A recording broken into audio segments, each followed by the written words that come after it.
Welcome to the Foolery Show, your dose of positivity for those dreary Monday morning blues, where we take topics and try to make them sound positive. So first up, and entering the US again, the US doesn't have universal health care. And there's been a lot of talk about everyone having universal health care and how that's a great thing, right? You can go anywhere and get any kind of health care, any kind of things associated with you.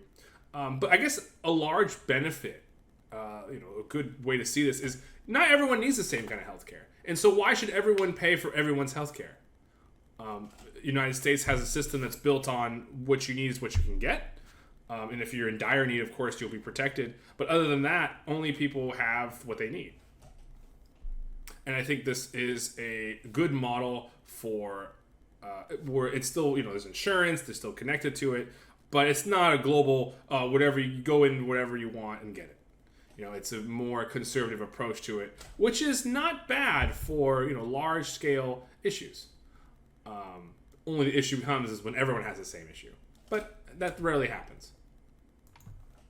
Okay, next up, the employment to population ratio, which is the number of employed people as a percentage of the U.S. adult population, plunged to 52% in May of 2020, meaning about 47% of Americans are actually jobless, according to the Bureau of Labor Statistics. Now, this is kind of a really scary thing to see, that, a huge amount of the working population that needs food, they're part of families, needs to really grow, is unemployed. And that's a scary thing. But on the flip side, if you can look at the greater thing, that's amazing that this many people can be unemployed and still existing fine. Like, there's not drastic widespread riots. People are not, starving to death on the streets. The fact that this amazing thing is, this much of the U.S. population actually can be unemployed and is protected by the government. And that's a pretty awesome thing to know, that, when worse comes to worse, that there is a safety net. There is something protecting us. There actually are social protections built in besides, being by yourself and having to scrounge for where you can. And this is connected to the same thing. With many Americans out of a job due to the pandemic, millions of Americans are at risk now of being evicted and becoming homeless, as the nationwide ban on eviction was just ruled unconstitutional by the Supreme Court. Now, this really seems unfair, right? Especially when there's a pandemic, there's a horrifying thing that no one can work, no one can safely go out. Right, and it seems very like, why would you remove this ban? Why would you? This is so dangerous. But really, this is actually a good thing, right? The push to people get people back into the office, not necessarily forcing them because hey, you can't if you can't work, you can't live, right? There's still unemployment checks going out. People haven't completely cut that off, but it's encouragement saying, hey, at some point the system is still built on people, working. Collecting money, collecting their monthly income, paying their employers, or paying the basically mortgage companies. A lot of these, everyone thinks of these corporations and where they live is just hidden secret corporate benefactors. But really, sometimes there's people like you and I. And these people have to make money too. And these people are also just suffering too. So the money has to trickle back up, if you will, in some way. So this sounds like a horrible thing because people are at risk, but in reality, this is the push to say, hey, we've given you a lot of support, and now is the time to get back into action. So this one is a dark extra one that's very relevant to younger people. Americans hold about $1.6 trillion in student loan debt, and so this top level is a horrifying thing. That's just a staggering number. Trillion is not a real number, I always like to say. It's more of just an aggregation. You have to have a name for it, but it's really incomprehensible. And it's kind of a scary thing. On the flip side, though, that's amazing that Americans spend that much in education. That just goes to show you how valuable an education was and how determined Americans are to gain this education.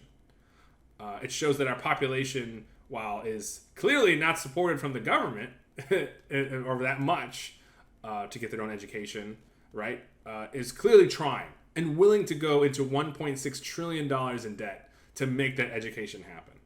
So I think that's a really inspirational thing where a lot of people say, oh, a lot of people say a lot of people are dumb, not willing to, improve themselves or better themselves. I think this is evidence of quite the opposite. Next up, a 2018 report by the Economic Policy Institute found that CEO compensation has grown 52.6% since 2009, while the typical workers in these large firms saw their actual compensation grow by just 5.3%.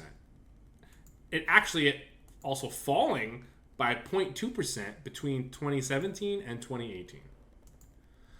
And I think that this is, disparaging the workers is something that's been done for a long time and is a horrible thing, especially with these pay cuts and pay issues. However, nowadays, things are a little different, in fact. The company is its own entity. And everyone often forgets that the CEO is still an employee of the company. If he does a bad job or he or she does a bad job, he gets fired, just like everyone else. And there's be no real reason for someone to increase their pay unless their job has significantly gotten more difficult or there's just more barriers to entry, more barriers in entry than ever, right? Why would a company do this, right? Why would a company pay any employee, by the way, any employee more money if they didn't have to? Why wouldn't they just stock it away, and invest in some massive financial firms like Apple, for example, or why not just pay everyone more money, right? The best way to make sure your workers are happy and don't have problems is just throw money at them, right? So the company's got, or maybe even thirdly, invest in long-term things, right? In long-term investments. So the only reason that this would really happen, opinion of the only reason this would happen is because the job of CEO has gotten way more difficult. Exponentially so, to the point where a justification has been made and it has grown by 52% salary compared to workers, which the worker has definitely gotten more difficult, but maybe not exponentially in the same way. So I think this is just a metric showing of how awful actually the job of CEO is, and a change for everyone showing that maybe their job is not that bad as a CEO. Maybe the CEO isn't just some fat cat making all the money, doing wherever he wants. Maybe it's not such a good job after all, and there's a reason they have to pay people that much to be a CEO.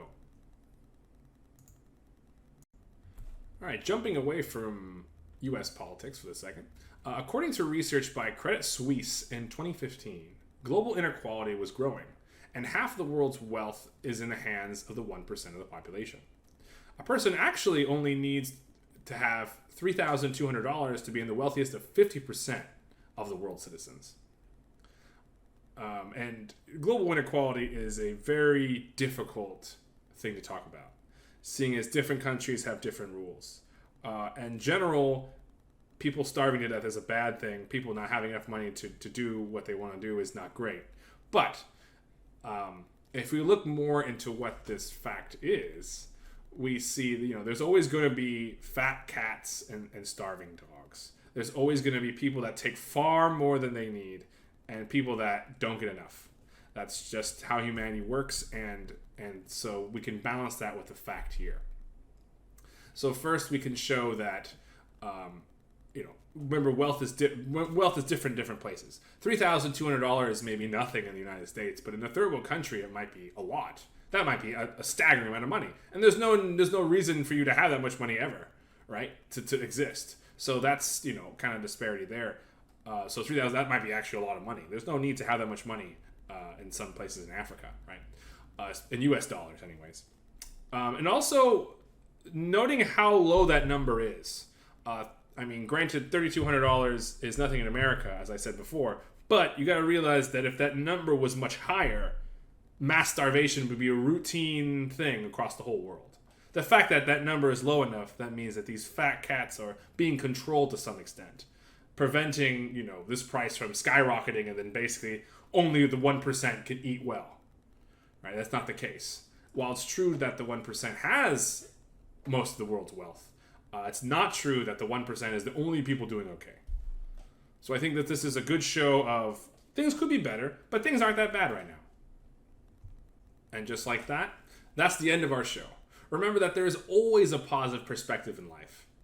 Any comments, questions, or suggestions for the next show, please send or email to thefooleryclub@gmail.com.